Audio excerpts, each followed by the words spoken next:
Muli ba akong umibig? Yan yung laging tinatanong ko sa sarili ko. Dahil may natitipuhan na naman ako.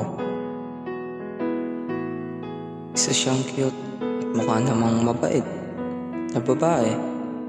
Dahil hindi ko alam kung bakit bigla na lang paramdam yung puso ko. At bakit ko pa siya tipuhan? Bakit nga ba? Yan ang laging tinatanong ng puso ko. Oo, may gusto ako sa kanya. Dahil may kung anong may tumutulak lang sa akin punta sa kanya.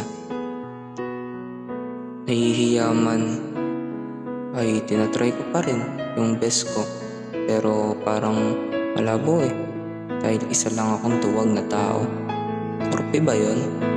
Dahil sa mga kinikilos ko, di ko maintindihan ang lahat. Tanging siya lang yung gumugulo sa isip ko. Aamin na ba ako? O itatago ko na lang yung feelings ko? Minsan ka na nga lang mahulog o umibig sa tao, sablay pa. Ang hirap kapag gusto mo yung isang babae na hindi mo nakakausap o malapitan. Ayos. Buti pa yung bagay, mabilis mong makuha, unlike sa gusto mong babae, dalaga. Parang ang hirap ipaliwanag ang lahat. Parang isang bangungot na hindi ka magigising kapag hindi mo natapos yung istorya mo. Kaya laging kong tinatanong ay may pag-asa ba ako sa kanya? Yan yung laging nasa isip ko palagi. Pero hindi ko sa kanya masabi dahil isa nga akong mahinang nilalang sa mundo. Pakiramdam ko na hindi ako nag-iisa. Alam ko na marami sa kanyang nagkakagusto. Pero wala Anong laban ko dun? Wala naman ako mapapakita o mapapagmalaki. Kaya alam ko na wala na. Baka isang araw may manligaw sa kanya at ako tong mukhang tanga na pinagmamasdan sila.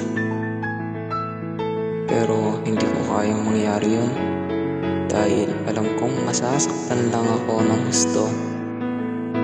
Baka itry kong magtanong abot sa kanya na pwedeng umamin kahit alam na ng buong kaklase ko. Pero hindi ko kayang hindi kiligin. Siyempre, siya yun Siya lang kasi yung nagpatibok muli ng aking puso.